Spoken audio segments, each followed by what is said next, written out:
저도 싱글 때를 생각해 보면은 내가 이번 금요일 저녁에 누구와 놀아야 되는지 고민으로 꽉 차 있었던 것 같아요. 그 만날 때마다 뭔가 새로운 공간이 필요한 거고, 멤버가 바뀌게 되면은 필요한 공간도 사이즈도 프로그램도 바뀌게 되겠죠.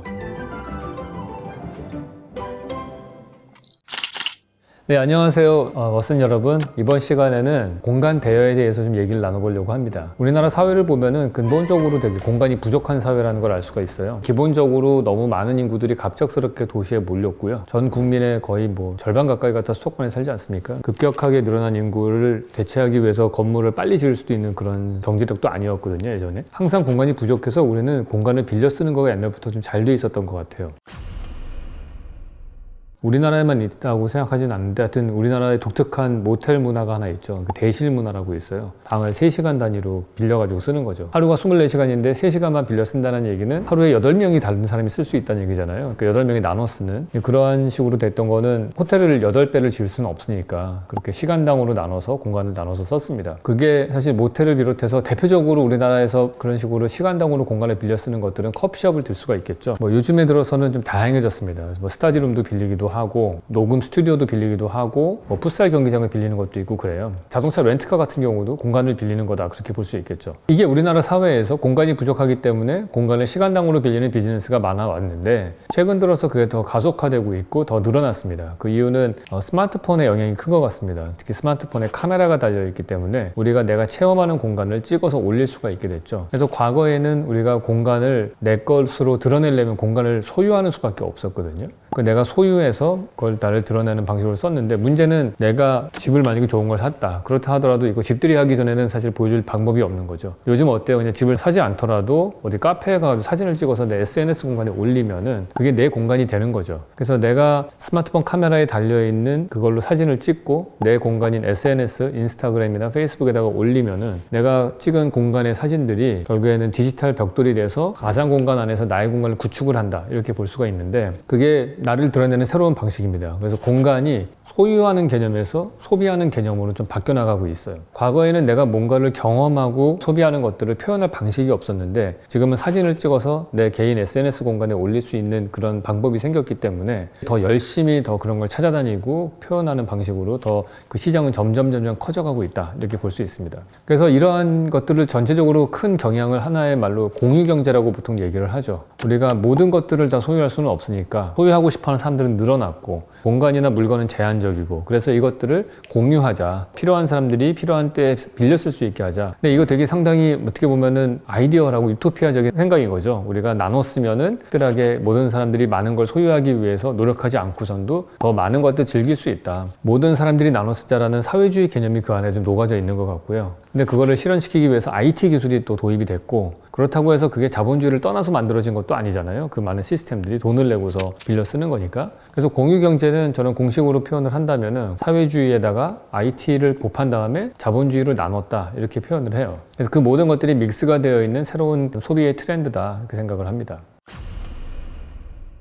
자, 근데 이러한 공간을 빌리는 것들이 최근 들어서 점점 가속화되는 데는 우리나라의 가족 구성 수의 변화하고도 밀접한 관련이 있는 것 같습니다. 과거에 우리가 70년대 산하 제한을 하면서 4인 가족이 주로 기준이 됐고 그 중산층에 사는 집은 85제곱미터로 되었는데 85제곱미터라는 면적에서는 보통 방이 3개였죠. 그러면 내 방 하나를 쓰고 밖에 나가면 거실도 내 마음대로 쓰고 식탁과 부엌도 쓸 수 있었어요. 그러니까 85제곱미터지만은 실제로 내가 마음대로 쓸 수 있는 공간은 한 20평 정도는 됐었습니다. 근데 이 4인 가족의 구성수가 점점 줄어들고 있어요. 지금은 전체 가구 수 중에서 4인 가족이 차지하는 거는 약 17% 정도라고 알고 있습니다. 대신에 1인 가구와 2인 가구는 계속 늘어나서 1인 가구, 2인 가구 합치면 거의 60% 육박을 하고 있거든요. 근데 1인 가구가 되면은 다 원룸에 들어가서 살게 되고 그 원룸 같은 경우에는 한 5평에서 7, 8평 정도 되지 않습니까? 그러니까 내가 쓰던 면적이 거의 3분의 1 정도로 줄어드는 거예요. 그러니까 내가 쓸 수 있는 공간이 사적인 공간이 줄어드니까 그래서 내가 20평을 편안하게 쓸 수 있는 가족과 함께 살다가 5평짜리 원룸으로 가면은 15평이 줄어드는 거지 않습니까? 그 15평의 거실 같은 공간을 다른 데서 커버를 해줘야 돼요. 그게 제일 쉬운 방법은 커피숍에 가는 거죠. 그래서 5,000원을 내고 커피숍에서 그 공간을 잠깐 빌려 쓰고 내가 친구들을 만나고 싶다? 그럼 파티룸을 하나를 빌려서 그 공간에서 또 쓰기도 하고 내가 어떤 취미 생활을 같이 하는 공간을 만들고 싶다? 그러면 그것도 몇 시간씩 빌려가지고 쓰기도 하고 그러니까 그런 식으로 내가 그 공간을 다 완전히 내 걸로 쓰지는 못하지만은 그 기능에 맞춰서 다른 것들을 취사 선택할 수 있는 시대가 되었다고 볼 수 있을 것 같아요.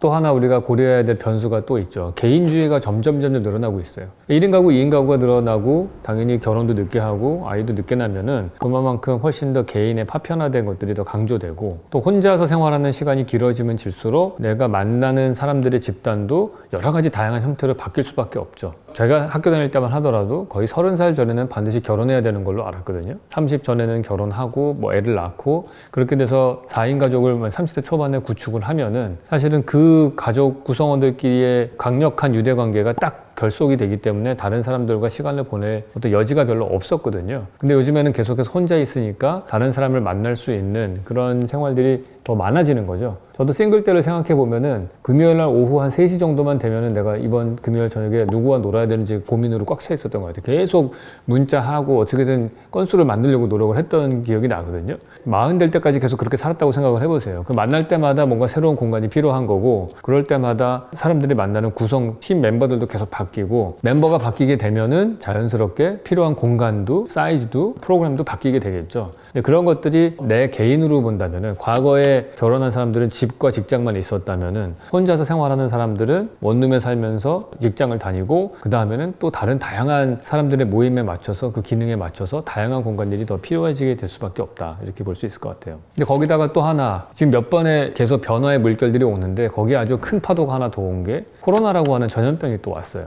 근데 전염병이라고 하는 거는 경험해 보시면 알겠지만은 사람이 적은 곳에 갈수록 안전한 공간이 되는 거거든요. 인구 밀도가 낮을수록. 예를 들어 식당에 가가지고 뭐 몇 일 이상 밥 먹으면 안 되고 뭐 몇 시까지만 밥을 먹을 수 있고 그 다음에 문 닫아야 되고 여러 가지 규제들이 많았습니다. 근데 그걸 다 피해갈 수 있는 방법은 내가 그냥 개인적인 공간을 하나 마련해 놓고 거기다 그냥 배달 음식 시켜 먹으면 돼요. 최근에 호텔 같은 데 가시면은 친구들끼리 방을 하나 잡아놓고 거기서 배달 음식을 시켜서 먹으면서 노는 좀 더 여유가 많으신 분들은 아예 어느 한 공간을 그냥 장기 렌트를 해서 그걸 자기 거실처럼 쓰고 친구들을 글로 초대하는 경우들도 많고요. 그러니까 그런 식으로 이 코로나가 공간을 조금 더 다양하게 분화시켜서 사람들이 점유해서 쓸 수 있는 어떤 수요를 만들어냈다라고 볼 수 있을 것 같아요. 그리고 이러한 사회적 풍토 내에서 우리는 이제 부케이 시대라고도 얘기하지 않습니까? 예를 들어서 저만 하더라도 유현준이라는 사람이 있지만은 또 다른 부캐인 셜록 현준이 하나 있고 그리고 학교에 가면은 유현준 교수라는 어떤 캐릭터가 있고 사무실에 오면은 저는 건축가 유현준이기도 하고 뭐 이런 식으로 여러 가지로 다양한 캐릭터를 가지게 되어 있어요. 그렇다 보니까 그 각각의 캐릭터에 맞게끔 다양한 공간도 필요해지는 거고 공간이 필요하니까 그걸 다 소유하지 못해서 더 많은 사람들과 함께 필요에 따라서 공간을 빌리는 그런 비즈니스는 계속해서 커지고 있는 추세다 이렇게 볼 수 있습니다.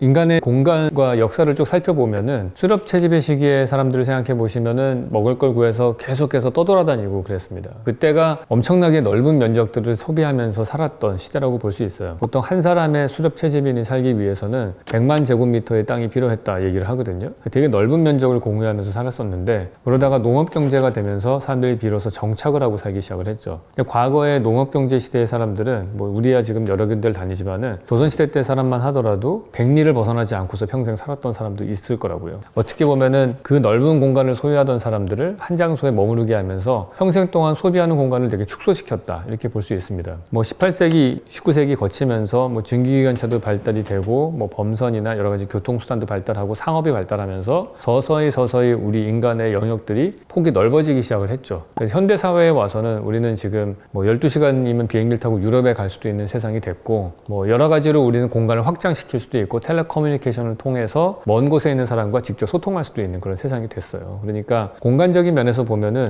수렵 채집 때 되게 넓다가 농업 경제 시기에 몇천 년 동안은 되게 줄어들었다가 산업화가 되면서 점점 늘기 시작해서 현대화가 돼서는 엄청나게 넓은 그래서 지금을 또 다른 시대로 뉴 노매딕 시대라고 얘기를 하죠. 그러니까 떠돌아다니는 새로운 유목사회다 이렇게 얘기를 하고 그것도 디지털 기술을 이용해서 만든 유목사회 그래서 디지털 노매드족들이라고 해서 뭐 랩탑 컴퓨터 들고 어디서든지 일할 수 있는 사람들도 생겨나고 그렇게 공간의 영성은 확장되어 가고 있는 중입니다. 삶은 내가 보내는 시간과 공간으로 구성이 되죠. 그래서 내가 어떤 공간에 있느냐도 중요하고요. 그 공간에서 어떤 사람을 만나느냐도 되게 중요합니다. 내가 24시간 중에 예를 들어서 12시간은 집에서 보내고 8시간은 사무실에서 보내고 2시간은 지하철에서 보내고 나머지는 길바닥에서 보낸다. 이렇게 되면은 내 인생이 되게 단조롭다면은 우리가 뭐 카페를 가거나 여행을 가고자 하는 것들도 결국엔 다양한 공간들을 체험해서 삶을 구성하는 공간들을 더 다채롭게 만들려고 하는 거지 않습니까? 그래서 내가 어떤 공간에서 어떻게 시간을 누구와 보내느냐를 자기 주도적으로 결정할 수 있다면 더욱 좋겠죠. 그게 자기 주도적으로 내 인생을 구축해 나가는 거고요. 그리고 그 공간들을 좀 더 다양하게 만들 수 있고 사람의 구성도 다양하게 선택할 수 있다면은 더욱더 우리의 인생이 다채로워지고 확장되어 나갈 수 있을 거라고 생각을 합니다. 근데 이때 여기 어때라는 곳에서 만들어낸 공간 대여라는 프로그램이 있는데 그 의미를 본다면은 내가 집에 있으면서 다른 공간들을 계속 확장해서 나가는 것들이죠. 다른 공간을 찾아서 나가는. 그래서 그거를 우리가 적절하게 잘 사용하면은 내가 필요할 때 내가 만나는 사람들의 특징에 맞게끔 공간을 찾아서 그거를 빌려 쓸 수 있게 되는 거죠. 그래서 여기 어때 이 공간 대여 시스템 같은 경우에는 내 집을 떠나서 다른 공간들을 더 확장시켜 나갈 수 있는 집콕 방지 앱이다. 이렇게 볼 수 있고요. 그거에 반대되는 기능은 배달 앱 같은 경우는 오히려 집콕을 유도하는 앱이라고 할 수 있겠죠. 내가 딴 데를 가지 않고 다른 식당 가지 않고 대신에 그 식당의 음식을 집으로 배달시켜서 먹고 OTT 같은 경우도 사실은 집콕 앱이라고 할 수 있죠. 집에서 계속 있으면서 극장에 가지 않고 영화를 본다든지 드라마를 보면서 계속 앉아있게 머무르게 하는 쪽으로 간다면은 두 개가 상반된 비즈니스 모델인 것 같다고 생각이 됩니다. 네, 오늘은 그 여기 어때 공간 대여에 대해서 좀 얘기를 나눠봤고요. 대한민국 사회의 공간과 트렌드의 변화에 대해서 얘기를 나눠봤습니다. 마치도록 하겠습니다.